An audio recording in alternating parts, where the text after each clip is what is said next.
Hello, welcome back to the channel. Now, you hear a lot about resto mods these days, don't you? But what about cars that are a bit less resto and a bit more mod? So we've got three of the genre. Illya, what do you have? I've brought a Ford Focus ST, which has Mountune's M365 kit on it. James? I have a Toyota GR Yaris tuned by Litchfield that's got a bit more power and some suspension mods. Nice. And I've got a third generation Mazda MX-5, which has been tweaked and tuned by BBR GTI and has a supercharger on it. This is not a traditional triple test where we compare and contrast and say which one's best. It's just a celebration of the genre. So let's see what they're like. Now, the Toyota GR Yaris. Now, if there was a car that arguably didn't need any more performance, any more grip, it's probably this. If you want to get from point A to point B as quickly as possible, you choose a GR Yaris. Yes, it's only got a little 3-cylinder turbocharged engine, but it's 257 brake horsepower. It's got a trick four-wheel drive system. It's all packed into this more muscular, but essentially super mini sized body shell. It is really pretty much the quickest thing across the ground you can buy. On roads like these lovely twisting Welsh ones, supercars wouldn't see which way it went. That hasn't stopped Litchfield getting its hands on the GR Yaris and giving it a bit more of, well, everything. Now, Litchfield, as you probably know, have been around quite a few years now. When the Yaris GR came along, you felt that this was the sort of car that Litchfield were definitely going to get involved in. Homologation special, Japanese, high performance, four-wheel drive, turbocharged nutter, basically. So what have they done? Well, for a long time, people struggled to crack the ECU of the Yaris, but persistence has paid off and Litchfield's expertise have paid off. And they've managed to remap it, so now power is up by about 50 horsepower, so it's now 310 brake horsepower, and they've uplifted torque by about 28 pounds-foot, so it's 293 pounds-foot. And those are quite hefty increases, especially in a car as small and light as the Yaris. And this car has also got an Akrapovic exhaust, which isn't currently widely available. There's a lot of Miltech systems you can buy for the Yaris from Litchfield, and it's quite fruity, shall we say. You definitely know the engine's running, as you can hear, which adds to the drama, but the engine map itself, well, it's really quite impressive. So what it does, it delivers the power at an even greater rush, so it's a bit old school, if anything. So there's not a lot going on below 2,500 RPM, so if we slow down here now, third gear, 2,000 RPM, put your foot down, nothing, and then suddenly the turbo spools up and away we go. Now when it does spool in, it comes in quite quickly, and so you do have to manage the throttle and the clutch and the engine quite carefully not to get sort of a lunging acceleration, but do that and as I mentioned earlier, this wasn't a car that needed more power, but, well, if you can, why not? The engine upgrade costs, the ECU upgrade costs about £1,000, and you get a 24-month warranty with that. I think they also do a flash, which gives similar performance figures for a bit less, but without such a long warranty. Another change they've made, which isn't a big one, is these seats here, Litchfield branded. They've actually lowered the seating position, which was a criticism of the standard Yaris. You do feel like you're perched up a bit high, and this feels you're much more hunkered down. That's the most controversial upgrade, is the suspension. Now the engine, in many respects that's a no-brainer. The Yaris could always handle more power. You always felt it was more than capable of someone turning up the wick. However, Litchfield have also tweaked the suspension, so we've got a full Nitron damper setup now, coilovers. Now they claim it makes it easier to live with on a daily basis, so you get some of that stiffness that marks out the standard car, that kind of constant jostle, but while maintaining the control, the high-speed control that marks out the standard car.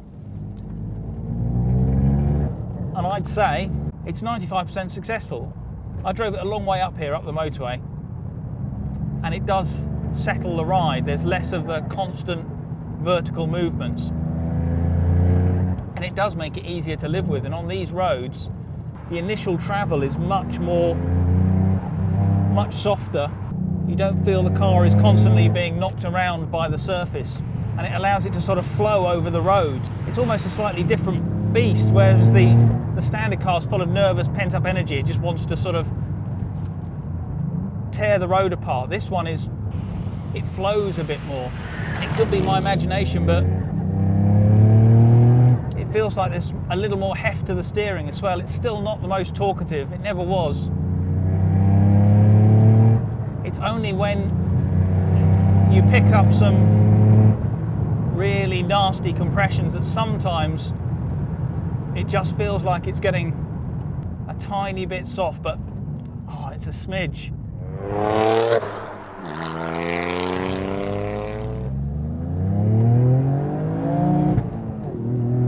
It's fast. Flipping heck. I mean, I can't see how you'd want to cover ground any quicker than this. I mean, it's got the feel of what I want to imagine a tarmac spec rally car feels like.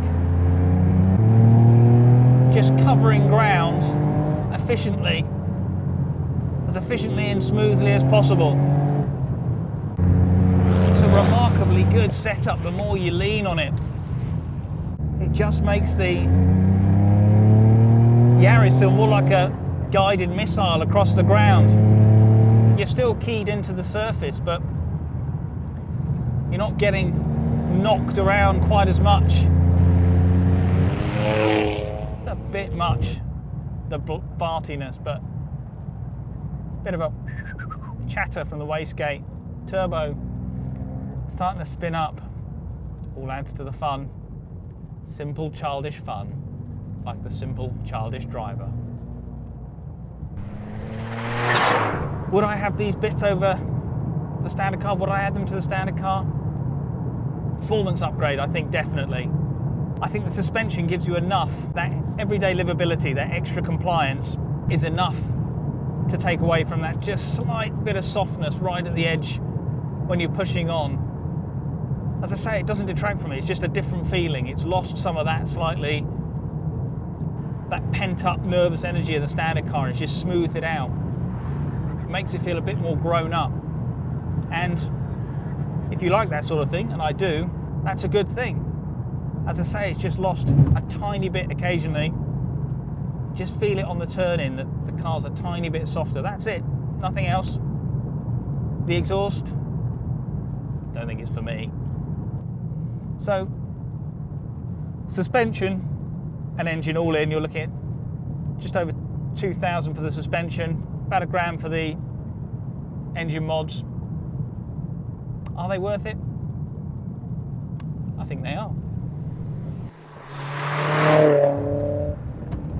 Okay, so welcome to the inside of what sort of looks on the outside just like a Mazda MX-5 with some nice wheels, but there is a little bit more to it than that. So BBR GTI, once Brody Britain Racing it was called, is based in Brackley, Northamptonshire, right next to the Mercedes F1 factory as it goes, and they have a long heritage of modifying a lot of cars, but specifically at the moment these days they focus quite a lot on MX-5s. BBR GTI do quite a lot of turbos, but this is a supercharger, and it's stage 1 kit plus manifolds plus exhaust and stuff like that. Costs about £7,000. It's got some suspension. It's got some suspension tweaking and tuning too. This is running sort of coilovers that are actually a little bit track focused. They tell me that there is a road setup which is nicer on the road than this, and this is perceived as possibly a bit firm, but I don't know. I think this is pretty good as it is. The interior of this MX-5 is of an age where it gets most things that you would want. So this car has got a really nice hydraulically assisted steering rack. Pedal setup is terrific, they're all firm. Gearbox is mind-blowingly good. It's so sweet. The MX-5 has always had a really, really sweet gear shift, and it's just magic. It just drops in to the next gear so nicely. The control weights are all good. Everything is right. You could retrofit a better stereo if you wanted DAB and stuff like that, and I suspect you might well. But it's got heated seats. This roof even goes down electrically really quickly. If there is something I'd like, it's for a seat that could go a bit lower and a steering wheel that had a bit more dish to it. Maybe it came a bit closer, because if you could just get the wheel a bit closer, sit a bit lower, that would be really nice, and then you would have a fantastic driving position to go with what is actually a really brilliant driving experience. It's funny, this third gen MX-5 was not always the most loved of the MX-5s, but when you put it next to most modern sports cars, it's the right size. It's small, it's light, it's got a lovely balance, and it's really quick with this motor. It makes a great noise too, really cool. It's not very whiny, you don't get much superchargery sort of whine, you get quite a lot of exhaust. I mean, like, really good.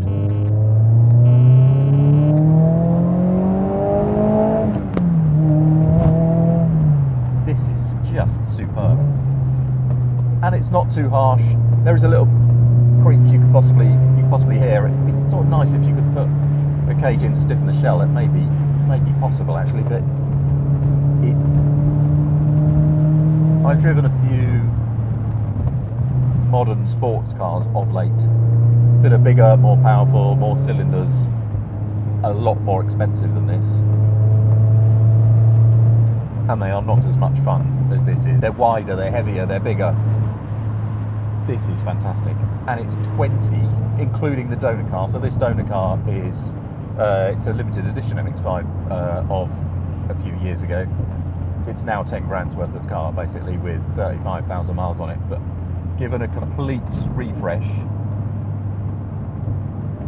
this is seriously good fun. Seriously good fun.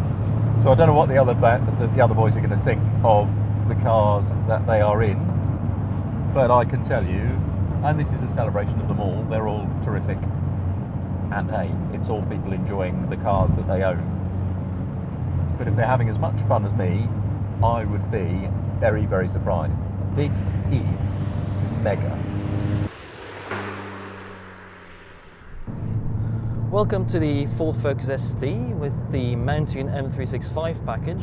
The M365 is basically just a ECU tune. So they put a little OBD dongle into the port, and that gives it 360 brake horsepower or 365 metric horsepower.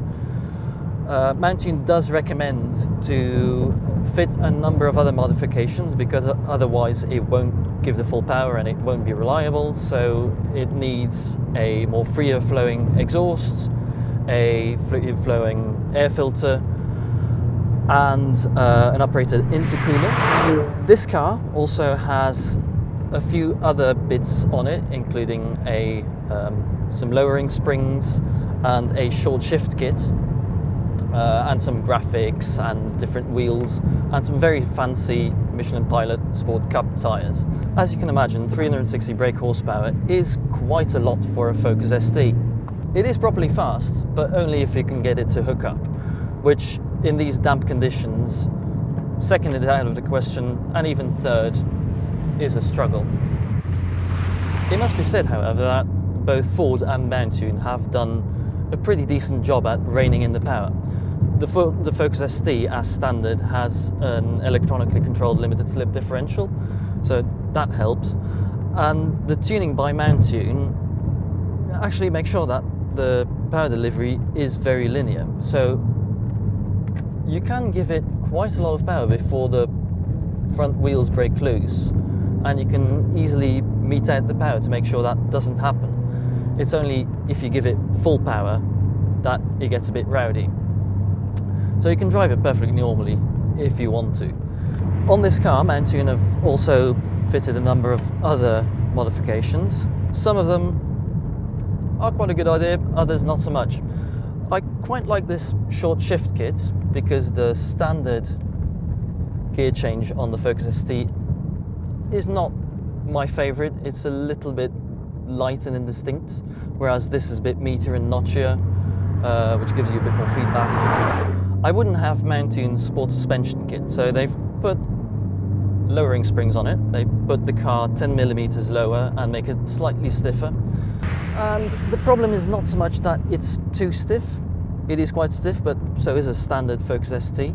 The problem is that I think it changes the geometry slightly, and whereas the standard Focus ST doesn't have any real tramlining issues, this really does. On bad roads, and you have quite a lot of those in the UK, it tramlines all over the place, so much so that I often thinking that I left the lane keep assist on and that's pulling me out of line. So summing up, with modifying a Focus ST, I think it might be a case of less is more. The sport springs, better leave them. The short shift kits, maybe, if it's to your liking, maybe see if you can try one. And the power kit, Mountune have clearly done a very thorough engineering job because it's very well calibrated, but 360 brake horsepower and over 400 pounds-feet of torque is simply too much for the chassis. Mountune also do a M330 kit, and I think that might be the one to go for if you just want a bit of extra poke from your Focus ST, but don't need the bragging rights of the fastest Focus available. The other benefit of the M330 kit is that you don't need all of the supporting modifications, because even though the ECU flash is fairly good value, the exhaust and the intercooler can rack up the cost fairly quickly.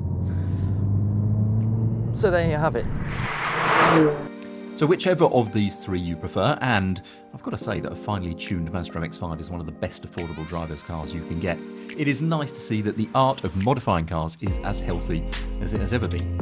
So thank you for joining us for this video. We have more. There are resto mods, new cars, old cars, car news, and much more besides on this channel. And don't forget, we're at autocar.co.uk on all the social media channels, and most importantly, available as a weekly magazine, either online or in print, as it has been every week since 1895. And most of the features in the magazine are exclusive to the mag, not republished anywhere else, such as on the website. So we'd love an up thumb though, and a subscription to this channel. And until next time, take care.